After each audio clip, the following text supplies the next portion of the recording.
एक बहुत बड़ी मुझे लगता है कॉन्स्पिरेसी इस समय पार्टी के खिलाफ चल रही है। देखिए, बहुत बड़ी शख्सियत है हरीश रावत। ये सीधा सीधा चैलेंज हाईकमान को है, खड़गे जी को है, ये चैलेंज राहुल गांधी जी को है। आपके विधायक है और कह रहे हैं ऊपर से नीचे तक सबको बदल देना चाहिए। रही स्लीपर सेल की बात, तो लोगों की एक्टिविटीज से पता चल जाता है स्लीपर सेल कौन है। कुछ लोगों की जिद कभी कभी पार्टी के निर्णयों पर भारी पड़ती है। नमस्कार, आज हमारे साथ है उत्तराखंड कांग्रेस के प्रदेश अध्यक्ष कर्ण मेहरा। उत्तराखंड में निकाय चुनाव के परिणाम के बाद एक घमासान मचा हुआ है। तमाम तरह के आरोप प्रत्यारोप लग रहे हैं और आरोप प्रत्यारोप कोई एक जगह से नहीं लग रहे। पिथौरागढ़ से लेकर कोटद्वार तक, रुद्रपुर तक और देहरादून में जो निकाय चुनाव में मेयर का इलेक्शन हुआ उसको लेकर भी, और इन सभी आरोपों पर और इन सभी स्थिति पर क्या कहना है प्रदेश नेतृत्व का, ये जानना जरूरी हो जाता है। कर्ण मेहरा जी, बहुत बहुत स्वागत है आपका। और सवालों की शुरुआत करें अगर, पहला सवाल हरीश रावत से ही शुरू करते हैं, क्योंकि दिल्ली इलेक्शन के बाद, वहाँ के परिणाम के बाद हरीश रावत जी ने सोशल मीडिया पर बहुत सारी बातें लिखी है और उनमें जो सबसे महत्वपूर्ण बात है जिसको लेकर चर्चा हो रही है, उसमें उन्होंने लिखा है कि 2027 में अगर संगठन को खड़ा करना है, यह काम कठिन है, लेकिन अगर संगठन को 2027 के लिए खड़ा करना है तो इसके लिए सही व्यक्ति के चुनाव की जरूरत है। अब क्या हरीश रावत कर्ण मेहरा को सही व्यक्ति नहीं मान रहे 2027 के लिए? देखिए, बहुत बड़ी शख्सियत है हरीश रावत और उनके लिए कुछ कहूँ तो वो ठीक नहीं, पर इतना ज़रूर कहूँगा कि ये 2017 में हम चुनाव हारे बुरी तरीके से, हम 11 रह गए सरकार के बाद। 2022 में सब लोग ये कह रहे थे कि हमारी सरकार आएगी, हम 19 रह गए। और मैं किसी को दोष नहीं देना चाहता, बस मैं ये कहता हूँ कि ये सामूहिक जिम्मेदारी होती है, कलेक्टिव एक प्रयास होता है और उसके तहत होता है। सही और गलत का निर्णय कैसे किया जाएगा? हम 2 बाई इलेक्शन बद्रीनाथ और हरिद्वार जीते हैं, बागेश्वर हम जीतते जीतते रह गए और केदारनाथ में बड़े प्रयासों के बाद 37-38 मेरी बैठकें चुनाव से पहले हुई। उसके अलावा हमने हरिद्वार से लेके केदारनाथ तक की पदयात्रा की, लेकिन उसमें भी कुछ वरिष्ठ नेताओं के दखल ऐसे रहे जिसका परिणाम में देखने को मिला। और अभी निकाय चुनाव में भी हम बहुत अच्छा प्रदर्शन किए हैं। अगर आप उधम सिंह नगर, चंपावत, टिहरी और देहरादून को हटा दें तो हम 29 सीटें जीते हैं और हम 7 जिलों में जीते हैं, 1 में बराबरी है और 5 जिलों में बीजेपी जीती है। जितने मुख्य स्थान हैं, नैनीताल, भीमताल, भवाली, रानीखेत, जोशीमठ, गैरसैंण और हमारा गौचर, जिनको लोग जानते हैं, उन सभी जगहों में कांग्रेस जीत के आई, जहाँ से दूर से दूसरे राज्यों से भी लोग आके जाते हैं। वो एक अच्छा संदेश लेके जाते हैं और ये कहीं ना कहीं जिम्मेदारी उन लोगों की भी है जिन लोगों को पार्टी के कार्यकर्ताओं ने खड़ा किया। पार्टी के कार्यकर्ताओं ने उनका इतना बड़ा कद कर दिया कि पार्टी और उनमें कोई भेद ही नहीं रहेगा, वो पार्टी के बराबर हो गए।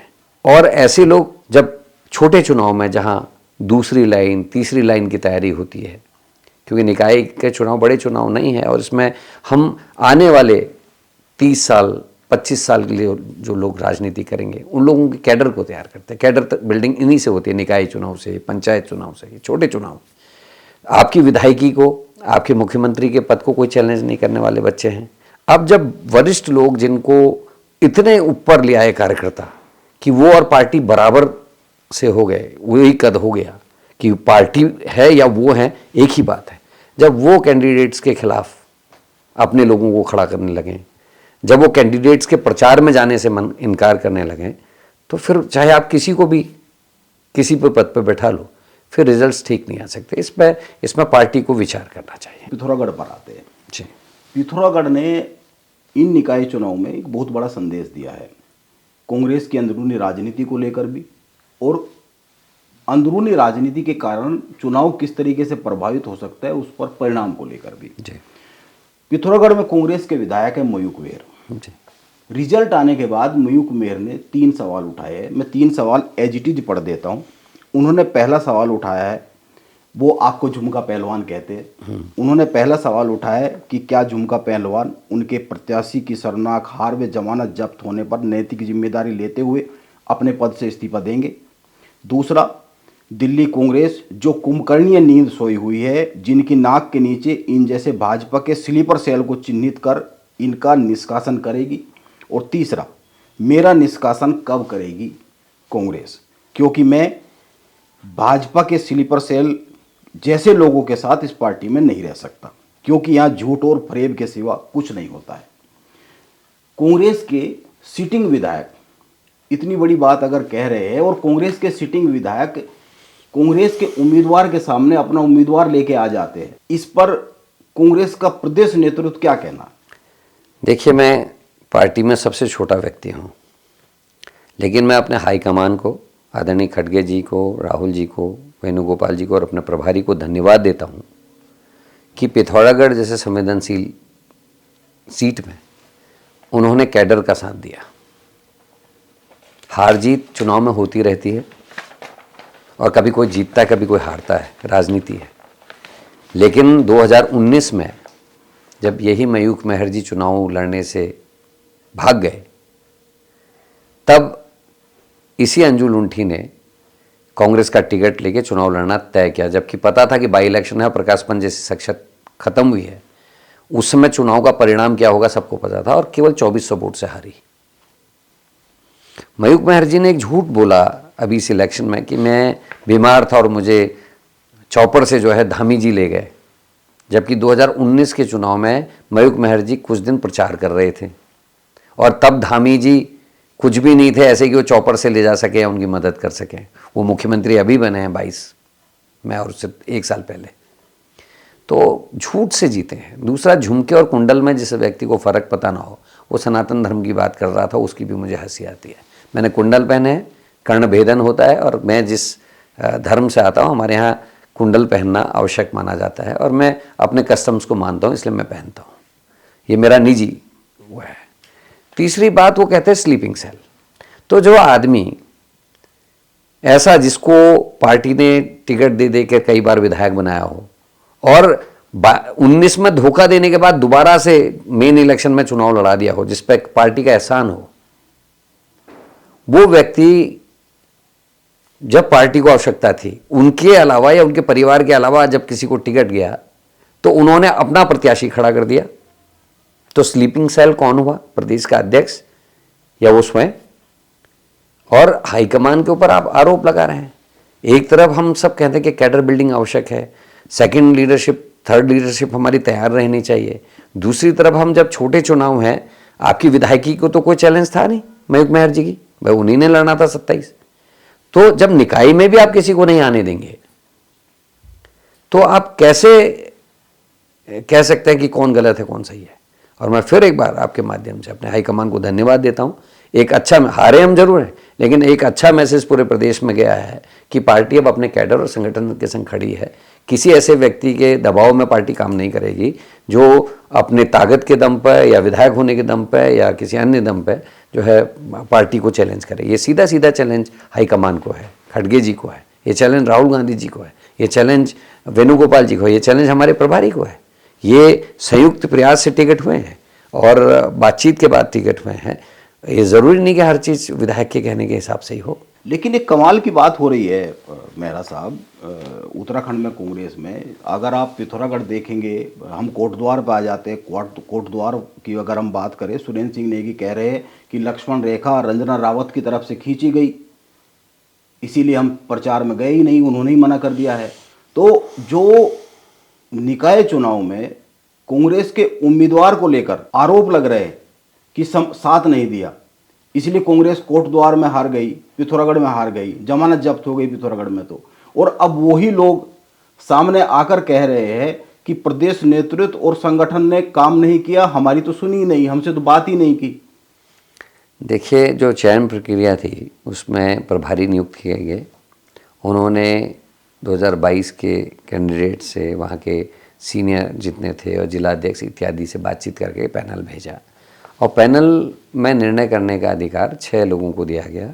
एक बैठक 3 दिन मैराथन बैठक हुई जिसमें मैं, CLP साहब, यशपाल आर्य जी, आदरणीय हरीश रावत जी, आदरणीय प्रीतम सिंह जी, आदरणीय गणेश गोदियाल जी और डिप्टी लीडर भुवन कापड़ी जी और हरक सिंह रावत जी, इतने लोग उसमें बैठे और उसमें कई घंटों घंटों तक चर्चा होने के बाद टिकट उनको किया गया। और रही बात कोटद्वार की, पिथौरागढ़ की, अन्य क्षेत्रों की, तो जिन लोगों को पार्टी ने पल्लवित किया, पोषित किया, एक आम कार्यकर्ता से उनको इस स्तर तक पहुंचाया कि वो इलेक्शंस को इफ़ेक्ट कर सके। और मैंने जो बात कही कि पार्टी उनसे है या वो पार्टी से है, यहाँ तक का एक भेद नहीं निकल पा रहा हो।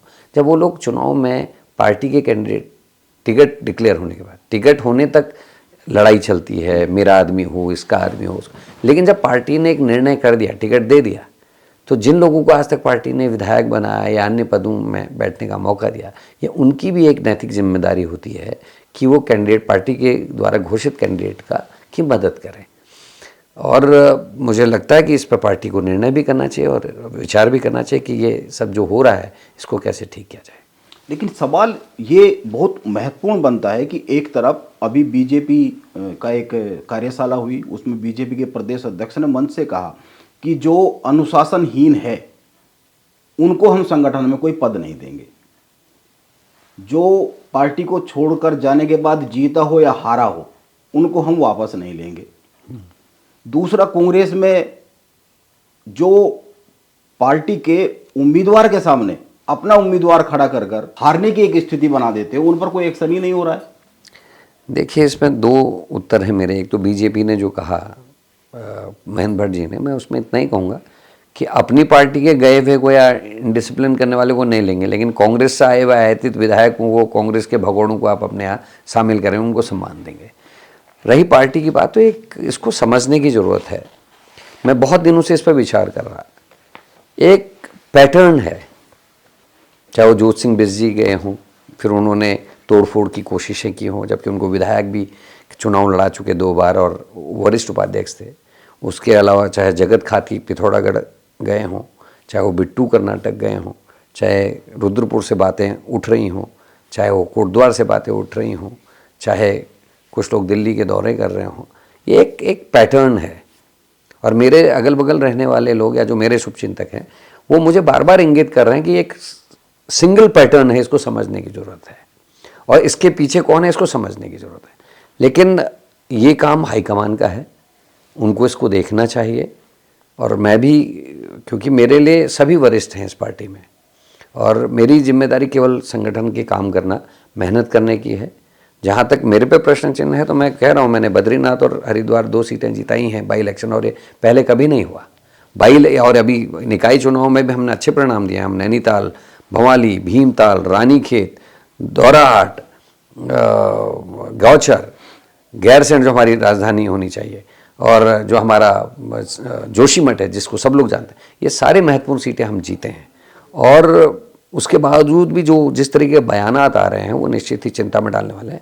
लेकिन एक बात मैं ज़रूर कहूँगा, एक सिंगल पैटर्न है। तिलकराज बेड़ ने बड़ी बात कही, उसने कहा है कि स्थिति ये आ गई है कि ऊपर से नीचे तक सबको बदल देना चाहिए। ऐसा क्या हो गया रुद्रपुर में कि इच्छा से विधायक है, आपके विधायक है, और कह रहे हैं ऊपर से नीचे तक सबको बदल देना चाहिए? देखिए सर, इसमें बहुत चीज़ें सोचने की हैं। सब वरिष्ठ हैं मेरे, मैं इनके खिलाफ बोलूँ वो ठीक नहीं है या मैं उनके विरुद्ध नहीं हूँ, परंतु कार्यकर्ता की मेहनत में जब पानी फिरता है ना, बड़ी तकलीफ़ होती है। सब कार्यकर्ता दिन रात मेहनत करता है, कोशिश करता है कि उसकी आइडियोलॉजी जीते, और जब निर्णय गलत होते हैं। अब निर्णय नगला में निर्णय किसका था? एक कम उम्र के व्यक्ति को टिकट दिलाना, उसका पर्चा कैंसिल हो जाना।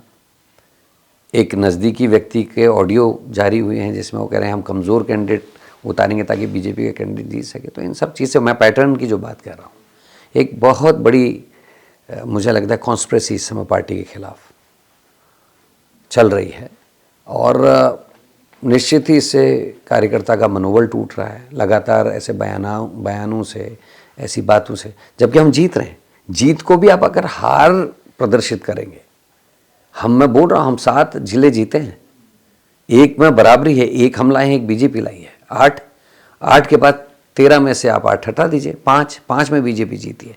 निश्चित ही नगर निगमों में हम हारे हैं, और लेकिन नगर निगम में भी हल्द्वानी में क्या हो सबको पता है, 3000 से हमारा कैंडिडेट हारा है और 4000 से ज़्यादा उसके पर्चे जो हैं अंगूठे लगा के खारिज किए गए हैं। अभी रिट दायर भी है, 18 तारीख को उसमें कोर्ट में मामला आ रहा है जिसमें मशीनों का जो आंकड़ा है वो बदल गया है। जितने वोट मशीन में दिखाए गए हैं और जब काउंटिंग हुई है तो उसमें वो वोट या तो 200 कम है, 150 कम है, कहीं 200 बढ़ गए हैं। 19 मशीनों का हम ब्यौरा दे पाए हैं हाईकोर्ट में और उसको रेट को स्वीकार किया गया है। वो है काशीपुर में बहुत कम अंतर, लाखों की वोटों में 4-4.5 हज़ार से कोई हार नहीं है। और उसमें भी क्या हुआ ये सब जानते, किस तरीके से सत्ता बल और उसका, जब सत्ता बल है, धन बल है, उनके पास साधन है, उसके बाद भी साधन विहीन कांग्रेस अगर बराबरी की टक्कर दे, 29 सीट लाए हैं सर, हम कम नहीं है, जबकि चार जिलों में हम केवल 34 में से 2 सीट जीत पाए हैं। आपने हल्द्वानी की बात की है, हल्द्वानी पे एक सवाल बन गया है। हल्द्वानी में सुमित हृदयेश और ललित जोशी को लेकर देखे, वहाँ ललित जोशी को टिकट किया गया। और अगर आप 18 के इलेक्शन की बात करेंगे और उसके बाद की भी अगर देखेंगे तो सुमित हृदयेश और ललित जोशी में एक थोड़ा सा परस्पर विरोध रहे हैं। लेकिन इस इलेक्शन में उन लोगों ने, दोनों ने मिलकर उस इलेक्शन को लड़ा है और वहाँ कांग्रेस अच्छा करती हुई दिखी है, जबकि लंबे समय से वो मेयर की सीट बीजेपी के पास रही है।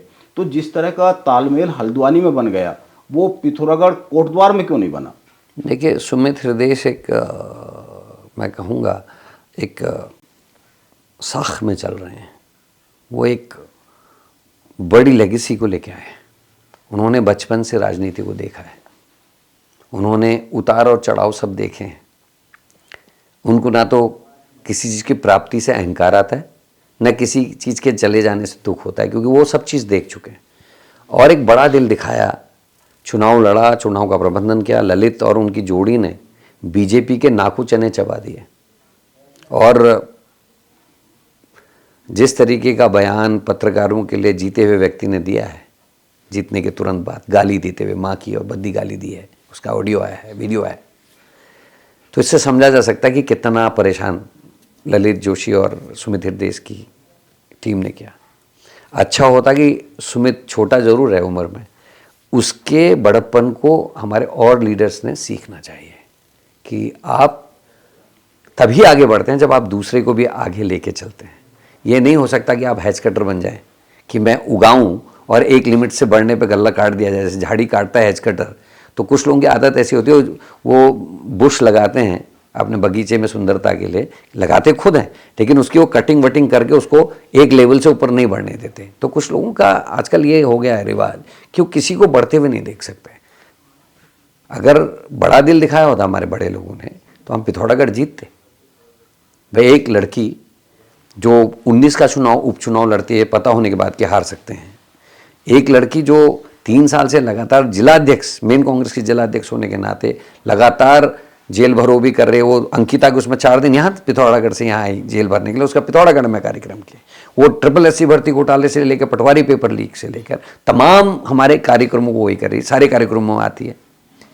उसको जब महिला सीट होने में उसको टिकट नहीं देके हम एक ऐसी महिला को जो किसी लीडर की वाइफ है और कांग्रेस के प्रदर्शनों में या कांग्रेस के कार्यक्रमों में उनकी कोई भूमिका नहीं है, उनका साथ देते, तो हमको ये सेट जो हमारा सोच है उसको बदलने की आवश्यकता है। कल को अगर महिला सीट हो जाती है विधायकों में और करण मेहरा चुनाव नहीं लड़ पाते हैं, तो मैं अपनी पत्नी को चुनाव लड़ाऊं या जो पिछले 10-12 साल से मेरे सहयोगी के रूप में जो महिलाएं काम कर रही हैं, जो फील्ड पे काम कर रही हैं, जो गांव-गांव जाके प्रचार कर रही हैं, कांग्रेस के लिए धरने प्रदर्शन कर रही हैं, उनमें से किसी को टिकट मिलना चाहिए। ये तो कांग्रेस को समझना पड़ेगा। ये क्योंकि आप एक तरफ कैडर बिल्डिंग की बात करें, कैडर को आगे बढ़ाने की बात करें, दूसरी तरफ कुछ लोग मैं, मेरा परिवार, मेरी पत्नी, ये करेंगे तो फिर कैसे कांग्रेस मजबूत होगी, ये सोच नहीं। हाँ, आप अपने परिवार को आगे लाइए, आप अपने परिवार को सड़कों में बैठने के लिए कहिए, आप अपने परिवार को कहिए कि आप आंदोलन करिए, अपने परिवारों को सिखाइए, उनको बाहर निकालिए, तब वो उनका अधिकार बनता है, फिर उन पे कोई परिवारवाद की बात नहीं आती। लेकिन आप घर बैठे हुए लोगों को टिकट दे दें और जो संघर्ष सड़कों में करें उनको टिकट ना दें, यह अन्याय है। और मैं हार और जीत को फिर कह रहा हूँ, एक दूसरी बात है, लेकिन कैडर खड़ा है और कैडर को आज विश्वास हुआ है। हम पिथौरागढ़ में 3-1 हुए हैं, हम 3 सीटें जीते पिथौरागढ़ में, उसको भी हमको देखना चाहिए। एक सवाल बार बार उठता है और अलग अलग तरीके से उठता है, अलग अलग लोग उठाते हैं, स्लीपर सेल। आपने भी एक बार कहा कि कांग्रेस में स्लीपर सेल है, गणेश गोदियाल ने भी कहा कि कांग्रेस में स्लीपर सेल काम कर रहा है, अभी तिलक राज बेहड़ भी कह रहे हैं कि कांग्रेस में कुछ ऐसे लोग हैं जो रात में बीजेपी के यहाँ बैठते हैं और दिन में कांग्रेस के दफ्तरों में आ जाते हैं। दूसरा आरोप 2022 के इलेक्शन के बाद जब कांग्रेस बुरी तरीके से हार गई तो आरोप लगा टिकट बेच दिए, एक बहुत बड़े आदमी पर आरोप लग गया, हरीश रावत पे आरोप लगा दिया। तो ये जो टिकट बेचने के आरोप लगते हैं, स्लीपर सेल के जो आरोप लगते हैं, ये अलग अलग नेता लगाते हैं, ये स्लीपर सेल पकड़ी क्यों नहीं जाती है और टिकट बेचने वाले भी पकड़े नहीं जाते? जांच वांच नहीं करती क्या कांग्रेस? देखिए, ये आरोप 2022 में बहुत गंभीरता से लगे, लोगों ने यहाँ तक कहा कि हमारा पैसा वापस नहीं मिला। और ये अभी हमारे ये जो निकाय चुनाव है इसमें भी संगठन पर आरोप लगे हैं और इसको पार्टी को गंभीरता से लेना चाहिए। 2022 के चुनाव में जो आरोप लगे उनकी भी जांच होनी चाहिए और जो अभी निकाय चुनाव में बात उठी है उस पर भी निश्चित ही जांच होनी चाहिए और कार्रवाई करनी चाहिए जिसने इस तरीके के कुकृत्य किए हैं। रही स्लीपर सेल की बात, तो लोगों की एक्टिविटीज से पता चल जाता है स्लीपर सेल कौन है। आप क्या लिख रहे हैं, आप क्या बोल रहे हैं, आप किस तरीके से पार्टी को इंटरनली डैमेज कर रहे हैं, आप किनका समर्थन कर रहे हैं। जो पार्टी के खिलाफ बागी हो गए उनका आप समर्थन करके पार्टी के संगठन का विरोध कर रहे हैं। तो जो बागी हुए हैं वो स्लीपर सेल हैं या बागियों को जस्टिफाई करने वाले लोग स्लीपर सेल हैं? पार्टी के कैडर के साथ खड़े करने वाले लोगों के ऊपर प्रश्न लगाने वालों के ऊपर आप आरोप लगा रहे हैं, तो स्लीपर सेल क्या नहीं समझा जा सकता है। और मुझे लगता है कि पार्टी इन चीज़ों पे गहन विचार भी कर रही है और पार्टी की समझ में भी आता है, ऐसा नहीं कि समझ में नहीं आता, लेकिन समय और काल और परिस्थिति के हिसाब से निर्णय लिए जाते हैं। और आज भी हम लोगों ने खूब काम किया है और मुझे तो लगा था बद्रीनाथ और केदार, जब हम हरिद्वार जीते और केदारनाथ हम जीतने की स्थिति में थे क्योंकि वहाँ की परिस्थितियों को सब लोग जानते हैं, क्योंकि जो निर्दलीय 9,000 से ज़्यादा वोट ले गए उनके वोट निश्चित ही 3-4 हज़ार आने थे और रेस्ट वो वोट था जो हमको पड़ना था, पर हम उसको अपने साइड नहीं कर पाए और उसकी वजह से हार हुई। नहीं तो हमारी 3 अगर सीरीज़ में जीत हुई होती तो आज परिणाम कुछ दूसरे होते और कुछ दूसरा सीन देखने को मिलता। लेकिन कुछ लोगों की ज़िद कभी कभी पार्टी के निर्णयों पर भारी पड़ती है और उसका नुकसान होता है। जहाँ तक गणेश गोदियाल जी ने स्लीपर सेल की बात की या करण मेहरा ने स्लीपर सेल की बात की है, तो निश्चित ही गणेश गोदियाल जी भी दिन रात मेहनत कर रहे हैं, मैं भी दिन रात मेहनत कर रहा हूँ। और जो मेहनत कर रहा होता है उसको जब मेहनत में पानी फिरता है तो फिर बड़ा बुरा लगता है। तो इस तरीके के शब्द निकलते हैं। लेकिन बद्रीनाथ और मंगलोर की जीत के बाद केदारनाथ को लेकर आपने पैदल यात्रा निकाली और वो पैदल यात्रा ही विवादों में आ गई। गणेश गोदियाल का बयान आया, बोले कि पैदल यात्रा का सुझाव तो मैंने ही दिया था, लेकिन ये था कि कुछ समय बाद निकाल लेंगे, उनके कुछ न्यायालय के मामले थे, उनको टाइम नहीं था, इसीलिए वो कम भी शामिल हो पाए थे। तो तालमेल बन नहीं पाता। नहीं, सुझाव मेरा ही था। निश्चित ही केदारनाथ को लेकर वो गंभीर थे, वहाँ की सोने की चोरी का विषय उन्होंने उठाया और जब मैं प्रेस कर रहा था तभी मेरे दिमाग में ये बात है कि मुझे कुछ करना चाहिए, इसमें बढ़ के करना चाहिए, खाली प्रेस करने से नहीं होगा। तो मैंने निर्णय लिया। लेकिन गलती ये ज़रूर मैं मानता हूँ कि मुझे गोदियाल जी से इसमें पहले बात कर लेनी चाहिए थी ताकि हम सामंजस्य से बैठा सकें। और गोदियाल जी ने भी उस समय सहज स्वीकार किया। उन्होंने कहा यार मेरा मुंबई एक केस चल रहा है, मैं वापस आऊँगा तब शामिल होऊंगा। तो हम उम्मीद करें तो श्रीनगर से होंगे, लेकिन वो श्रीनगर न होकर उससे एक पड़ाव आगे से शामिल हुए और ऐसा कोई विवाद नहीं था। कुछ लोगों ने कोशिश की कि उसको विवादित बनाया जाए, हालांकि वो यात्रा बड़ी सफल रही, सक्सेसफुल रही और अगर आपदा नहीं आई होती तो हम 10 दिन में उसको पूरा कर लेते। हमको फिर उसमें गैप करना पड़ा, बड़ी आपदा आई थी दूसरे पार्ट में। और उसमें भी जान हथेली में लेके हम गए। जिस तरीके की वहाँ पत्थर गिर रहे थे, बारिश हो रही थी, उसमें हमने 24 घंटे किया, वो लाइव भी था और लोगों का जिस तरीके से पूरे देश से उसमें समर्थन आया और बुराड़ी का मंदिर बनना कैंसिल हुआ, वो हमारी जीत थी। क्योंकि जो बुराड़ी में ये मंदिर बना रहे थे वो कैंसिल हुआ उस यात्रा के बाद, आपको ये संज्ञान में है। लेकिन आज भी सोने की चोरी का खुलासा ना तो मंत्री जी कर रहे हैं, वो उनने रिपोर्ट शायद पहले 1 साल में नहीं पढ़ी और कहा था प्रेस में कि मैं कुछ दिनों में पढ़ के आपको बताऊंगा, लेकिन अब उस प्रेस को भी मेरे ख्याल से 5 महीने हो गए और अभी तक वो प्रेस दोबारा नहीं हो पाई। मंत्री जी सतपाल महाराज वाली वो रिपोर्ट शायद अभी भी नहीं पढ़ पाए। तो वो रिपोर्ट सार्वजनिक होनी चाहिए। निकाय चुनाव के बाद अगर रामनगर की बात न की जाए तो अधूरा रह जाएगा जी। रामनगर में सीट ओपन छोड़ दी गई जी, पालिका रामनगर है जी। और जब वहाँ पर उम्मीदवार खड़े हो गए तो आप अलग गुट के प्रचार के लिए चले गए, हरीश रावत अलग गुट के प्रचार के लिए चले गए, तो तालमेल बना नहीं। इस पर मैं यही कहूँगा क्योंकि सीट ओपन थी और ओपन सीट थी, मुझे रानीखेत जाना था क्योंकि मैं अपनी विधानसभा में प्रचार में नहीं गया था, मुझे भिक्कियासैन और चिन्यानवाला प्रचार करना था। तो जिस व्यक्ति ने मुझसे रिक्वेस्ट किया आप आ रहे हैं तो मेरे यहाँ 1-2 मीटिंग आप कर लीजिए, तो मैं करके गया, क्योंकि वो भी कांग्रेस से थे, कांग्रेस के 2-3 लोग लड़ रहे थे चुनाव, तो जो बुलाएगा उसी को उसमें जाया जाता है। उन्होंने मुझे बुलाया, मैं चले गया, और हरीश रावत जी को जिसने बुलाया वो वहाँ चले गए। ओपन सीट थी तो छोड़, ये भी हो सकता था कि चलो लड़ रहे, खुद ही लड़ रहे। कहीं पर ऐसा होता है, क्योंकि मैं संगठन का अध्यक्ष हूँ, वहाँ का नगर कांग्रेस कमेटी, वहाँ की ब्लॉक कांग्रेस कमेटी जिसको चुनाव लड़ा रही थी, मुझे कैंडिडेट के अलावा ब्लॉक कांग्रेस कमेटी के अध्यक्ष जी का, मुझे जिला कांग्रेस कमेटी के अध्यक्ष जी के भी रिक्वेस्ट थी कि आपको यहाँ आना चाहिए और आप आइए, तो मैं गया।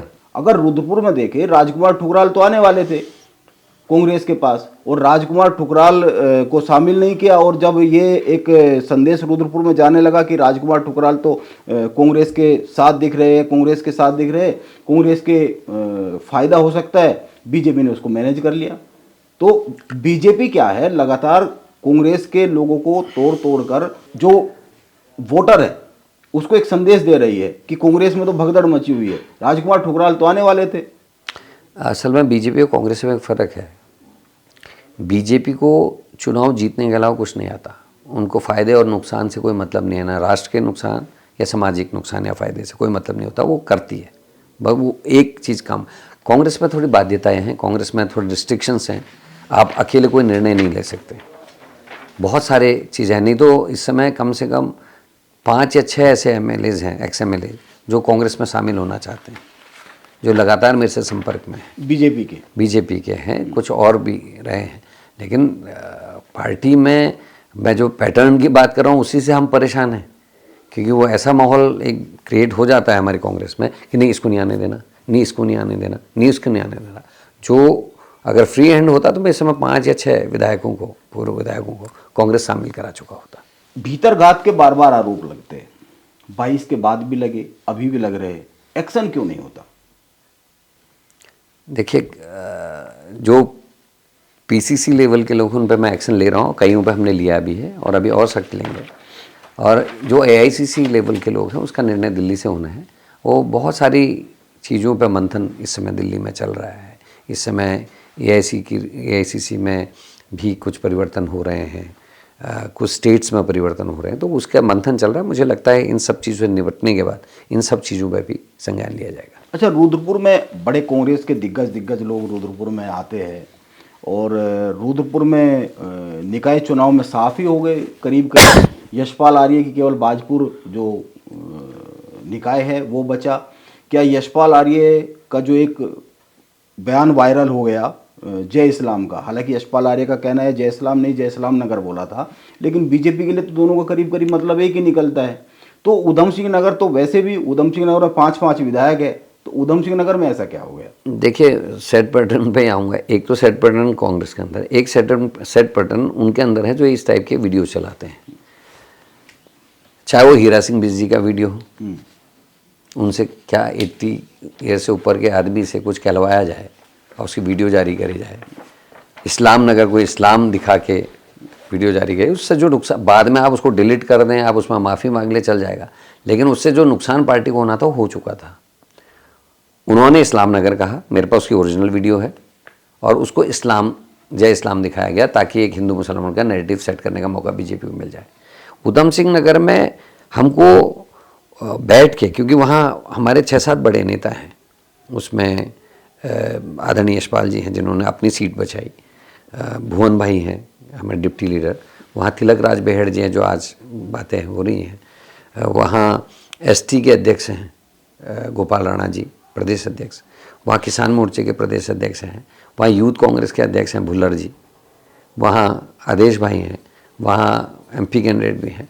तो उतना होने के बाद क्यों, क्या कमी रही, तो उसकी एक बैठक हम जल्दी बुलाने वाले हैं और आपस में हम चर्चा तो करेंगे कि क्या कमी रही, किस चीज़ को हमको ठीक करने की जरूरत है। मुझे लगता है कि आगे ठीक होगा। अभी इन्हीं लोगों की टीम ने 5 विधायक भी जिता के दिए हमको उधम सिंह नगर से, तो ऐसा नहीं है कि गड़बड़ होगी। जो भी कमियाँ रही वो खुलेंगी और हम लगातार इसमें कोशिश भी कर रहे हैं। हम लोगों के बयानों पे भी नज़र है, लोगों के ऑडियो जो रिलीज़ है उस पर भी नज़र है, किसके वो नज़दीकी हैं, किसके कहने पे उनको अध्यक्ष बनाया गया वो भी, उस पर भी हमारी नज़र है, और बाकी कई चीज़ों पे हम लोगों की नज़र है। तो वो सारी चीज़ें हम लोग डिस्कस करेंगे।